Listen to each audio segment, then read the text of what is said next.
జగమును మార్చేదంతగా ఈ విశ్వము మార్చేదంతగా ఈ పొడవిని మార్చేదంతగా ఆత్మ పరివర్తనం విశ్వ పరివర్తనం స్వయం పరివర్తనం సర్వ పరివర్తనం ఆత్మ పరివర్తనం విశ్వ పరివర్తనం స్వయం పరివర్తనం సర్వ పరివర్తనం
ఓం శాంతి.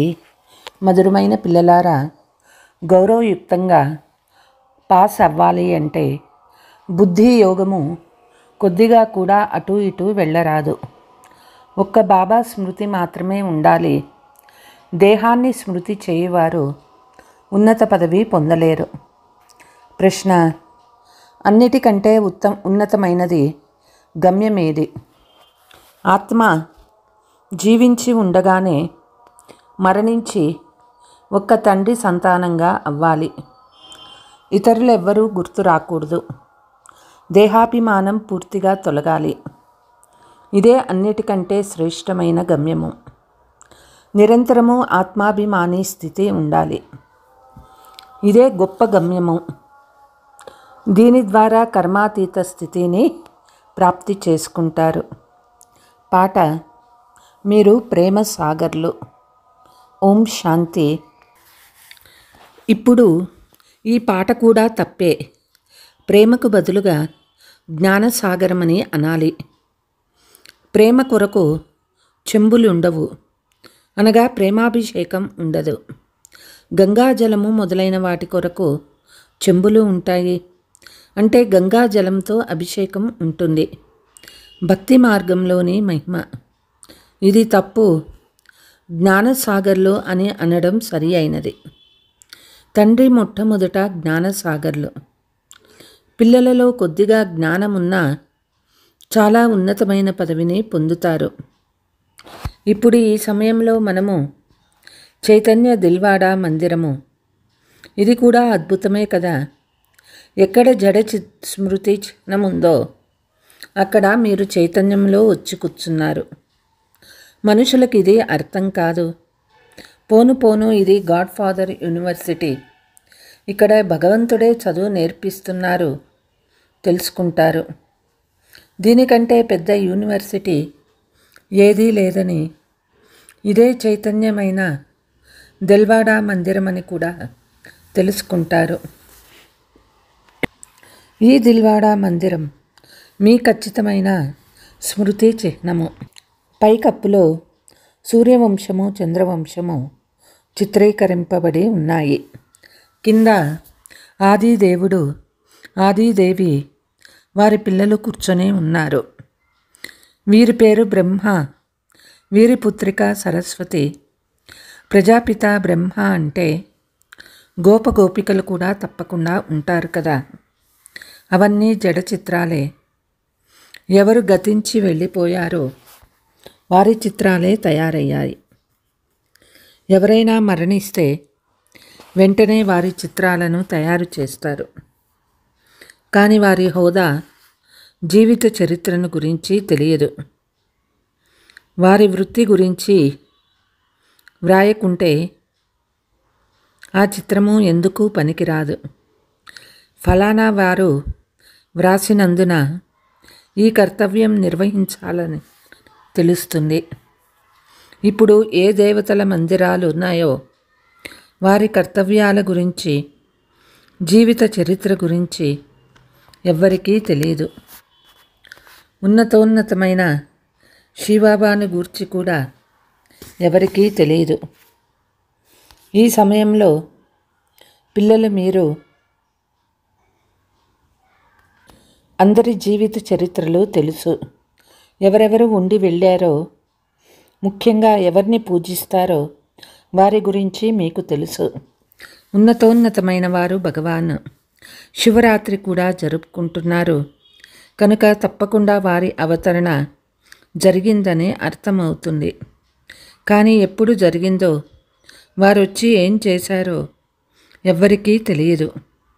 శివునితో పాటు బ్రహ్మ కూడా ఉన్నాడు. ఆదిదేవుడు, ఆదిదేవి ఎవరు, వారికి ఎన్ని భుజాలు ఎందుకు చూపించారో, ఎందుకంటే ఇది వృద్ధి జరుగుతూ ఉంటుంది కదా. ప్రజాపిత బ్రహ్మ ద్వారా ఎంత వృద్ధి జరుగుతుంది. 100 భుజాలు 1000 భుజాలు కలవాడని బ్రహ్మకు చెప్తారు. విష్ణువుకి, శంకరునికి ఇన్ని భుజాలని చెప్పరు. బ్రహ్మకు ఉన్నాయని ఎందుకంటారు? ఈ వంశమంతా ప్రజాపిత బ్రహ్మ ద్వారా వచ్చిన వారే కదా. ఇది భుజాల మాట కాదు, 1000 భుజాల మాట కాదు. 1000 భుజాల బ్రహ్మ అని వారంటారు, కానీ వారికి అర్థం తెలియదు. ఇప్పుడు మీరు బ్రహ్మకు ఎన్ని భుజాలో ప్రాక్టికల్గా చూడండి. ఇది బేహద్దు భుజాలు.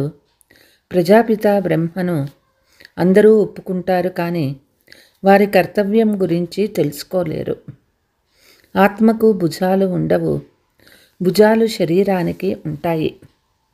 ఇన్ని కోట్ల మంది సోదరులు ఉన్నారు, వారందరినీ కలిసి ఎన్ని భుజాలు అవుతాయి?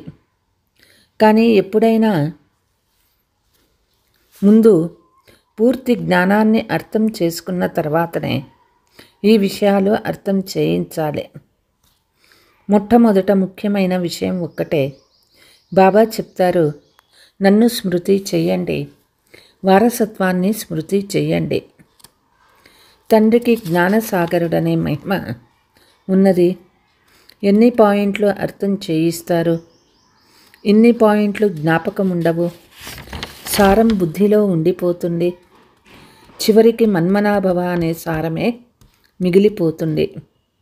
జ్ఞానసాగర్లు అని కృష్ణుణ్ణి అనరు. వారు రచయిత ఒక్క తండ్రి మాత్రమే. అందరికీ వారసత్వం నిచ్చేది తండ్రి. వారే ఆత్మలను ఇంటికి తీసుకువెళ్తారు. తండ్రి మరియు ఇతర ఆత్మల ఇల్లు శాంతిధామము. విష్ణుపురాన్ని తండ్రి ఇల్లు అని అనరు. బాబా మరియు ఆత్మల మధురమైన ఇల్లు శాంతిధామము. ఇల్లు మూలవతనము. ఆత్మలన్నీ అక్కడే నివసిస్తాయి. ఈ విషయాలన్నీ తెలివైన వాళ్ళే అర్థం చేసుకుంటారు. ఇంత విస్తారమైన జ్ఞానము ఎవరి బుద్ధిలోనూ ఉండదు. ఇన్ని పేజీలు కూడా వ్రాయలేరు. ఈ మురళీలనంతా పోగు చేస్తే ఈ హాలంతా నిండిపోతుంది. చదువులో కూడా ఎన్ని పుస్తకాలు ఉంటాయి. పరీక్ష పాస్ అవుతానే సారం బుద్ధిలో కూర్చుంటుంది. బ్యారిస్టర్ పరీక్షను పాస్ చేయగానే దాని వలన ఒక్క జన్మకు అల్పకాల సుఖం లభిస్తుంది. అది వినాశీ సంపాదన. మీకు ఈ తండ్రి అవినాశీ సంపాదన భవిష్యత్తు కొరకు చేయిస్తూ ఉన్నారు. మిగిలిన గురువులు మఠాధిపతులు వినాశీ సంపాదనను చేయిస్తారు. వినాశనం దగ్గరవుతున్న కొద్దీ వారి సంపాదన తగ్గిపోతూ ఉంటుంది. ప్రపంచంలో సంపాదన పెరుగుతూ ఉందని అంటారు, కానీ సంపాదన పెరగడం లేదు. అదంతా సమాప్తమవ్వనున్నది. పూర్వము రాజుల సంపాదన బాగా ఉండేది. ఇప్పుడు వారు కూడా లేదు. మీ సంపాదన చాలా సమయం నడుస్తుంది. ఇది తయారు చేయబడిన డ్రామా మీకు తెలుసు. ఇది ప్రపంచంలో ఎవ్వరికీ తెలియదు. మేము మా బంధుమిత్రులు మొదలైన వారికి అర్థం చేయిస్తామని కొందరంటారు. కానీ అది కూడా అల్పకాలమే కదా. మీలో కూడా ధారణ అయ్యేవారు నెంబర్ వారుగా ఉన్నారు. కొంతమంది కొంచెం కూడా అర్థం చేయించలేరు. కొంతమంది మా బంధుమిత్రులు మొదలైన వారికి అర్థం చేయిస్తామని అంటారు. అది కూడా అల్పకాలానికే కదా. ప్రదర్శనీలు మొదలైనవి ఇతరులకు ఎందుకు అర్థం చేయించరు? ఎందుకంటే పూర్తిగా ధారణ చేస్తూ ఉండరు. మాకే అంతా తెలుసు అని భావించకండి. సర్వీస్ చేసే అభిరుచి ఉంటే బాగా అర్థం చేయించే వారి ద్వారా వినాలి. బాబా శ్రేష్ఠ పదవిని ప్రాప్తి చేయించేందుకు వస్తే పురుషార్థం చేయాలి కదా. కానీ అదృష్టంలో లేకుంటే శ్రీమతాన్ని కూడా గౌరవించరు. పదవి భ్రష్టమవుతుంది. డ్రామా ప్లాన్ అనుసారం రాజధాని స్థాపన అవుతూ ఉన్నది. అందులో అన్ని ప్రకారాల వాళ్ళు కావాలి. కొందరు మంచి ప్రజలుగా అయ్యేవారు ఉన్నారు. కొందరు సామాన్యులుగా ఉన్నారు. బాబా చెప్తూ ఉన్నారు, నేను మీకు రాజయోగం నేర్పించేందుకు వచ్చాను. దిల్వాడా మందిర్లో రాజుల చిత్రాలు ఉన్నాయి కదా. ఎవరు పూజ్యులుగా అవుతారో వాళ్ళే మళ్ళీ పూజారీలుగా అవుతారు. రాజారాణుల పదవి గొప్పది కదా. వామ మార్గంలోకి వచ్చినాక రాజులుగా లేక మంచి షావుకారులుగా ఉంటారు.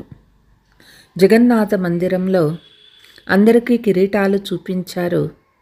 ప్రజలకు కిరీటం ఉండదు. కిరీటధారి రాజులను వికారాలలో చూపించారు. వారికి కూడా సుఖ సంపదలు చాలా ఉంటాయి. సంపద తక్కువ ఎక్కువ ఉంటుంది కదా. వజ్రాల మెహళ్ళు, వెండి మెహళ్ళు వ్యత్యాసం ఉంటుంది. కనుక తండ్రి పిల్లలకు చెప్తూ ఉన్నారు, మంచి పురుషార్థం చేసి శ్రేష్ఠ పదవిని పొందండి. రాజులకు కూడా చాలా సుఖం ఉంటుంది. అక్కడ అందరూ సుఖంగా ఉంటారు. ఇక్కడ ఎలాగైతే అందరికీ దుఃఖము, జబ్బులు ఉన్నాయో అలా అక్కడ అందరికీ సుఖమే సుఖం ఉంటుంది. అయినా పదవులు నెంబర్ వారుగా ఉంటాయి. తండ్రి సదా చెప్తూనే ఉంటారు, పురుషార్థం చేస్తూ ఉండండి, సోమరులుగా అవ్వకండి. పురుషార్థం ద్వారా డ్రామా అనుసారము వీరి సద్గతి ఈ విధంగా ఇంత మాత్రమే జరుగుతుందని అర్థం చేసుకోబడుతుంది. మీ సద్గతి కొరకు శ్రీమతానుసారం నడుచుకోవాలి. టీచర్ మతానుసారము విద్యార్థి నడుచుకోలేదంటే దేనికి పనికిరాడు. అందరూ నెంబర్ వారు పురుషార్థానుసారంగా ఉన్నారు. ఒకవేళ మేము ఇది చేయలేమని అంటే ఇంకేం నేర్చుకుంటారు? నేర్చుకొని తెలివైన వారిగా అవ్వాలి. వీరు బాగా అర్థం చేయిస్తారని అందరూ అనాలి. కానీ ఆత్మ జీవిస్తూ ఉండి మరణించి ఒక్క తండ్రి వారిగా అవ్వాలి. ఇంకెవరూ గుర్తు రాకూడదు. దేహాభిమానం పూర్తిగా వదిలిపోవడమే ఉన్నతమైన గమ్యము. అంతా మర్చిపోవాలి. పూర్తి ఆత్మాభిమాని స్థితి తయారవ్వాలి. ఇదే శ్రేష్టమైన గమ్యము. అక్కడ ఆత్మలో అశరీరిగానే ఉంటాయి.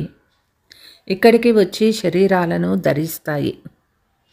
ఇప్పుడు ఇక్కడ దేహంలో ఉంటున్న స్వయాన్ని అశరీరిగా భావించాలి. ఇది చాలా పెద్ద కష్టము. స్వయాన్ని ఆత్మగా భావించి కర్మాతీత స్థితిలో ఉండాలి. సర్పానికి కూడా తెలివి ఉంది కదా. ఒక పాత పొరను వదిలి కొత్త దానిని ధారణ చేస్తుంది కదా. కాబట్టి మీరు దేహాభిమానాన్ని ఎంతగా తొలగించుకోవాలి. మూలవతనంలో మీరు ఆత్మాభిమానిగానే ఉంటారు. ఇక్కడ దేహంలో ఉంటున్న స్వయాన్ని ఆత్మగా భావించాలి. దేహాభిమానం అంతమైపోవాలి. ఎంత పెద్ద పరీక్ష! అందుకే భగవంతుడే వచ్చి చదివించవలసి ఉంటుంది. దేహ సంబంధాలన్నీ వదిలి నాకు చెందిన వారిగా అవ్వండి. స్వయాన్ని నిరాకారి ఆత్మగా భావించనని ఇతరులెవ్వరూ చెప్పరు. ఏ వస్తువైనా అభిమానం ఉండరాదు. మాయ పరస్పరంలో దేహాభిమానంలో బంధిస్తూ ఉంటుంది. అందుకే బాబా చెప్తారు, ఈ సాకార బ్రహ్మను కూడా స్మృతి చెయ్యొద్దు. బాబా చెప్తూ ఉన్నారు, మీ దేహాన్ని కూడా మర్చిపోవాలి. ఒక్క తండ్రినే స్మృతి చెయ్యాలి. ఇందులో చాలా శ్రమ ఉన్నది. మాయ చాలా మంచి మంచి పిల్లల్ని కూడా నామరూపాలలో వేలాడదీస్తుంది. ఈ అలవాటు చాలా చెడ్డది. శరీరాన్ని స్మృతి చేయడం అంటే భూతాలను స్మృతి చేయడమే కదా. ఒక్క శివబాబానే స్మృతి చేయండని చెప్తే మీరు పంచభూతాలను స్మృతి చేస్తూ ఉంటారు. దేహంపై అస్సలు ఆకర్షణ ఉండరాదు. బ్రహ్మణి ద్వారా కూడా నేర్చుకోవాలి. కానీ వారి నామరూపాలలో చిక్కుకోరాదు.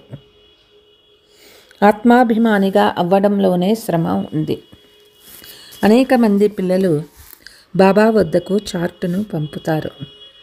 కానీ బాబా దానిని నమ్మరు. కొందరు మేము శివబాబాని తప్ప మరెవ్వరినీ స్మృతి చేయమని అంటారు.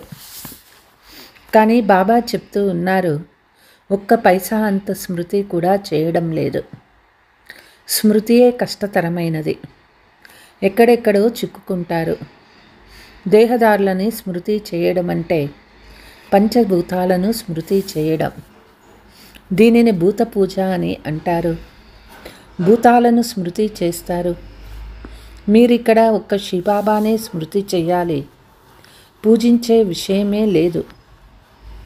భక్తికి నామరూపాలే అదృశ్యమైపోతాయి. బొమ్మలను ఎందుకు స్మృతి చేయాలి? అవి కూడా మట్టితో తయారైనవే కదా. తండ్రి చెప్తూ ఉన్నారు, ఇది కూడా డ్రామాలో రచించబడి ఉంది. ఇప్పుడు మిమ్మల్ని మళ్ళీ పూజారులుగా నుండి పూజ్యులుగా చేస్తాను. ఒక్క తండ్రిని తప్ప ఎవ్వరి శరీరాన్ని స్మృతి చెయ్యరాదు. ఆత్మ పావనమైపోతే దానికి శరీరం కూడా పావనమైనదే లభిస్తుంది. ఇప్పుడు ఈ శరీరము పావనమైంది కాదు. ఆత్మ సతో ప్రధానము నుండి సతో రజో తమో అయినప్పుడు శరీరం కూడా అలాంటిదే లభిస్తుంది. ఇప్పుడు మీ ఆత్మ పావనమవుతూ పోతుంది, కానీ శరీరం ఇప్పుడే పావనంగా అవ్వదు. ఇది అర్థం చేసుకునే విషయాలు. ఈ పాయింట్లు ఎవరైతే బాగా అర్థం చేసుకొని ఇతరులకు అర్థం చేయిస్తారో వారి బుద్ధిలో ఈ పాయింట్స్ కూర్చుంటాయి. సతో ప్రధానంగా అవ్వవలసింది ఆత్మ. తండ్రిని స్మృతి చేయడమే చాలా కష్టము. కొందరికి కొద్దిగా కూడా గుర్తు ఉండదు. గౌరవపూర్వకంగా ఉత్తీర్ణులయ్యేందుకు బుద్ధి యోగము కొద్దిగా కూడా బయటకి పోరాదు. ఒక్క తండ్రి స్మృతి మాత్రమే ఉండాలి. కానీ పిల్లల బుద్ధి యోగము తిరుగుతూనే ఉంటుంది. ఎంత ఎక్కువ మందిని మీ సమానంగా చేస్తారో అంత ఉన్నత పదవి లభిస్తుంది. దేహాన్ని స్మృతి చేసేవారు ఎప్పుడూ ఉన్నతమైన పదవిని పొందలేరు. ఇక్కడ గౌరవపూర్వకంగా ఉత్తీర్ణులవ్వాలి. కష్టపడకుండా లక్ష్మీనారాయణ పదవి ఎలా లభిస్తుంది? దేహాన్ని స్మృతి చేయవారు ఏ పురుషార్థము చేయలేరు. తండ్రి చెప్తూ ఉన్నారు, పురుషార్థం చేసేవారిని అనుసరించాలి. ఇతను కూడా పురుషార్థియే కదా. ఇది చాలా విచిత్రమైన జ్ఞానము. ప్రపంచంలో ఈ జ్ఞానము ఎవ్వరికీ తెలియదు. ఆత్మ ఎలా పరివర్తన అవుతుందో ఇది ఎవ్వరి బుద్ధిలోనూ కూర్చోదు. ఇదంతా గుప్తమైన శ్రమ. బాబా కూడా గుప్తమే. మీరు రాజ్యాన్ని ఎలా ప్రాప్తి చేసుకుంటారో యుద్ధము జగడాలు మొదలైనవేమీ లేవు. ఇది కేవలం జ్ఞానయోగాల విషయం మాత్రమే. మనం ఎవ్వరితోనూ యుద్ధము చేయము. మనం ఆత్మను పవిత్రంగా చేసుకునేందుకు కష్టపడాలి. ఆత్మ పతితమయ్యే కొద్దీ శరీరం కూడా పతితమైన దానినే తీసుకుంటూ పోతుంది. మళ్ళీ ఆత్మ పావనంగా అయి వెళ్ళాలి. ఇది చాలా కష్టము. బాబా ఎవరెవరు ఎంత పురుషార్థం చేస్తూ ఉన్నారో తెలుసుకోగలరు. ఇది శివబాబా బండారము. శివబాబా బండారంలో మీరు సేవ చేస్తూ ఉన్నారు. సర్వీస్ చేయలేదంటే చాలా చిన్న పదవిని కూడా పొందలేరు. సేవ చేసేందుకే తండ్రి వద్దకు వచ్చారు. సర్వీసే లేదంటే ఏ పదవి లభిస్తుంది? రాజధాని స్థాపన అవుతూ ఉంది. ఇందులో నౌకర్లు చాకర్లు మొదలైన వారు తయారవుతారు కదా. ఇప్పుడు మీరు రావణునిపై విజయం పొందుతారు.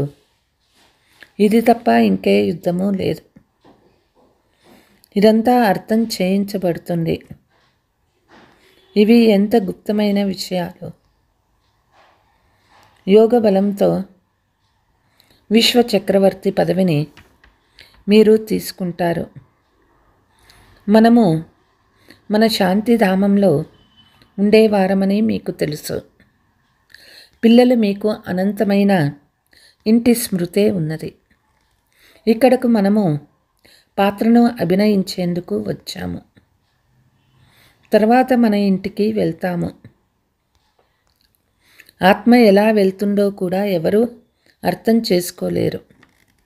డ్రామా అనుసారం ఆత్మలు రానే రావాలి. अच्छा, मीठे मीठे सिकीलते बच्चों प्रति माता पिता बाप दादा का याद प्यार और गुड मॉर्निंग. रूहानी बाप के रूहानी बच्चों को नमस्ते. हम रूहानी बच्चों के रूहानी माता पिता बाप दादा का याद प्यार गुड मॉर्निंग नमस्ते नमस्ते. धारणा, ఏ దేహదారి పైన ఆకర్షణ ప్రేమ ఉంచుకోరాదు. శరీరాన్ని స్మృతి చేయడం కూడా భూతాలను స్మృతి చేయడం వంటిదే. కావున ఎవరి నామరూపాలలోనూ చిక్కుకోరాదు. మీ దేహాన్ని కూడా మర్చిపోవాలి. భవిష్యత్తు కొరకు అవినాశి సంపాదనను జమ చేసుకోవాలి. వివేకవంతులుగా అయ్యి జ్ఞాన పాయింట్స్ను బుద్ధిలో ధారణ చేయాలి. తండ్రి ఏదైతే అర్థం చేయిస్తూ ఉన్నారో దానిని అర్థం చేసుకొని ఇతరులకు వినిపించాలి. వరదానము, కల్పకల్పము యొక్క విజయాలను అనే స్మృతి ఆధారంతో మాయా శత్రువును ఆహ్వానించే మహావీర్ విజయీ భవ. మహావీర్ విజయీ పిల్లలు పరీక్ష పేపర్ని చూసి భయపడరు. ఎందుకంటే త్రికాలదర్శులై కారణంగా మేము కల్పకల్పము విజయం పొందిన ఆత్మలము అని వారికి తెలుసు. మహావీరులు ఎప్పుడు బాబా నా వద్దకు మాయను పంపించకండి, కృప చూపించండి, ఆశీర్వదించండి, శక్తినివ్వండి, ఏం చేయాలి, ఏదైనా దారి చూపించండి అని అనరు. అలా అనడం కూడా బలహీనతే. మహావీరులు శత్రువులను రా నేను విజయం పొంది విజయిగా అవుతాను అని ఆహ్వానిస్తారు.